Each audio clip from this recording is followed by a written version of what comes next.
जय हिंद दोस्तों।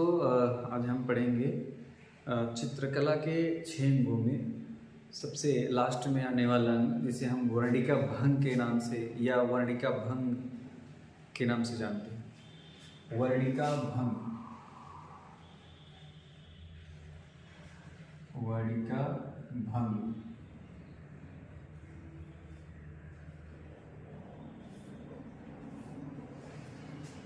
सबसे पहले आप शब्द को समझें, क्या है उसमें, क्या चीजें नहीं है।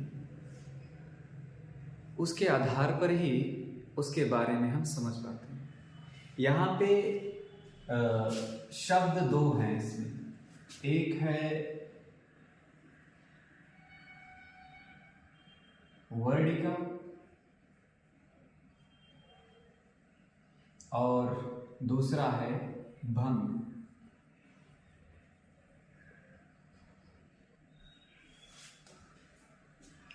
आपको हम बता दें कि वर्णिका में एक शब्द आता है वर्ण। वर्ण से वो वर्णिका बना हुआ है। वर्ण को हम रंग कहते हैं। क्या कहते हैं?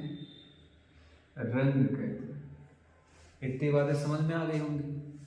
वर्ण, वर्णिका या रंग एक ही है। किसको संदर्भित है, किसको प्रेरित है, किसको इंगित कर रही हैं? रंग के बारे में बता रही है। यहां भंग का अर्थ क्या हो सकता है? आप व्यवहारिक भाषा में भंग करना समझते होंगे।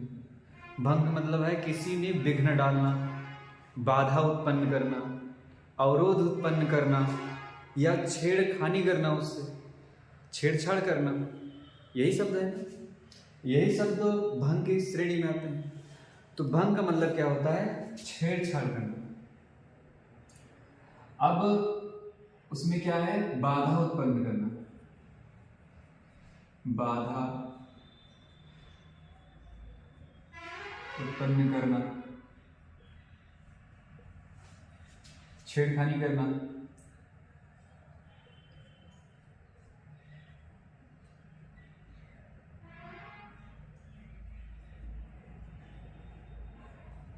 अब छेड़छाड़ करना होता है।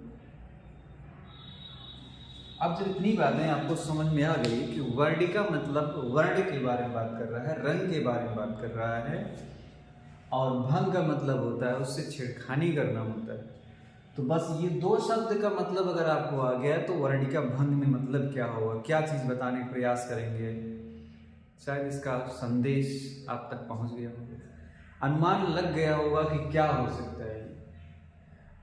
आपको पता है कि मूल रंग होते हैं 3: नीला, पीला, लाल। मैं पहला लिख देता हूं, इससे आपको समझ में आ जाएगा। ये प्राथमिक रंग है। कौन से रंग है ये? प्राथमिक रंग या मूल रंग। वैसे चित्रकला में जो एक 6 अंग होता है और चित्रकला के 6 तत्व भी होते हैं। कला के तत्व होते हैं 6 होते हैं। उस स्थान पर भी रंग के बारे में हम विस्तृत वर्णन करेंगे, क्योंकि वो एक चैप्टर ही रहेगा। उसके लिए रंग के बारे में हम समझाएंगे। उसमें रंग में बहुत रंग आते हैं। एक्रेलिक रंग आता है, ऑयल कलर आता है, तैल रंग जिसको बोलते हैं, वाटर कलर आता है, जल रंग आता है, बहुत कलर आते हैं। उनके बारे में वहाँ चर्चा करेंगे। अभी फिलहाल यहाँ पे नीला है, पीला है, लाल है। तो अब भंग करने का मतलब है कि एक रंग दूसरे रंग में मिला देना। लेकिन यहाँ एक चीज और समझने की बात है कि उस भंग से किसी रंग का स्वभाव जरूर बदल जाएगा। नीला अगर हम पीले में मिला देंगे, नीला अगर हम पीले में मिला दें, पीले में, तो पीला का स्वभाव और नीले का स्वभाव बदलकर हरे रंग के स्वभाव में परिवर्तित हो जाता है। नीला और पीला मिलाने से कौन सा रंग बनता है? हरा रंग बनता है। तो हरा में पीले का अंश हो सकता है, नीले का अंश हो सकता है। ना ही वो पीला दिख रहा है, ना ही वो नीला दिख रहा है, दिख तो रहा है हरा। तो हरा भी रंग की श्रेणी में आता है। एक सफेद है और काला है, ये दोनों रंग की श्रेणी में नहीं आते, ये दोनों रंग की श्रेणी में नहीं आते हैं।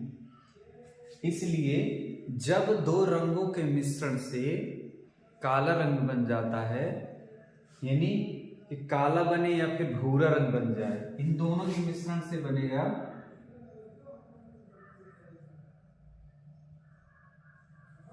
ग्रे।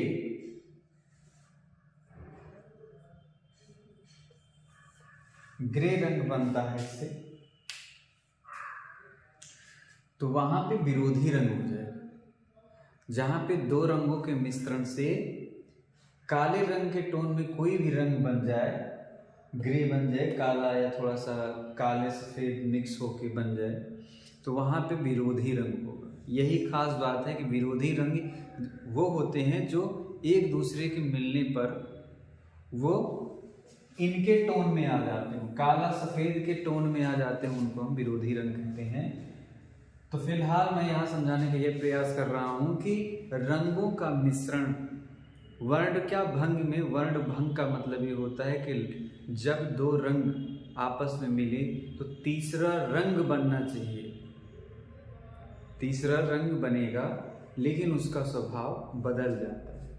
पीला लाल के साथ मिक्स होता है तो नारंगी रंग बनता है, ना ही उसमें लाल रंग पूरी तरह से रहता है, ना ही पीला रंग रहता है, लेकिन पीला और लाल रंग का थोड़ा थोड़ा अंश उसमें रह जाता है, लेकिन पूर्णतः वो नारंगी रंग में परिवर्तित हो जाता है।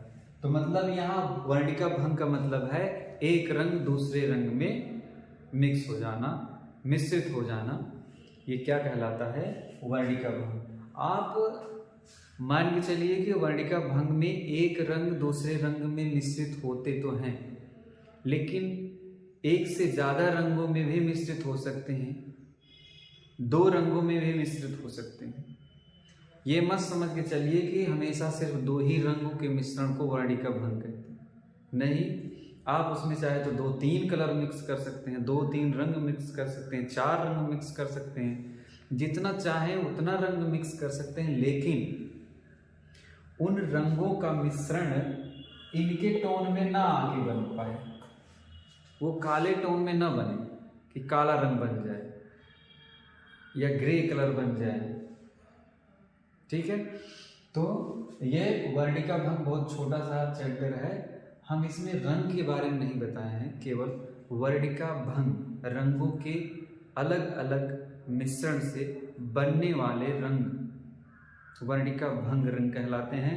वर्णिका भंग का मतलब समझ गए होंगे, रंगों का मिश्रण ही, अलग अलग रंगों के साथ रंगों का मिश्रण ही वर्णिका भंग कहलाता है। ये तो छोटा वीडियो हो जाएगा, अभी इसमें आप आगे जब पढ़ेंगे अगले चैप्टर में, ये तो मेरा पहला चैप्टर का रहा जिसमें मैंने 6 वीडियो, ये छठा मेरा वीडियो रहेगा चैप्टर 1 से। इसके बाद चैप्टर 2 आएगा जिसमें हम चित्रकला के 6 तत्व के बारे में पढ़ेंगे। चित्रकला के 6 तत्व में आता है रूप, रेखा रूप, वर्ण, तान, पोत, अंतराल, ये सारी चीज़ें जो है उसमें पढ़ेंगे। तो उसके लिए भी शायद 6 वीडियो बने या 5 वीडियो में ही कवर हो जाए। तो हम अगले वीडियो में मिलेंगे चित्रकला के 6 तत्व के साथ। तब तक के लिए धन्यवाद।